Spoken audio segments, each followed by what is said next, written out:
Integers include positive and negative counting numbers and zero. When ordering integers, the rightmost number on the number line has the greatest value, and the leftmost number on the number line has the least value. The less than symbol opens to the right and points to the left. The greater than symbol opens to the left and points to the right. When comparing integers using an inequality symbol, the inequality symbol will point to the smaller number and will open to the larger number. Which symbol should be used when comparing -3 and 6? -3 is less than 6. The less than symbol should be used. Which symbol should be used when comparing 7 and -2?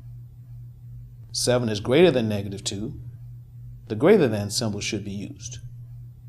Which symbol should be used when comparing -8 and -1? -8 is less than -1. The less than symbol should be used. Which symbol should be used when comparing -15 and -62?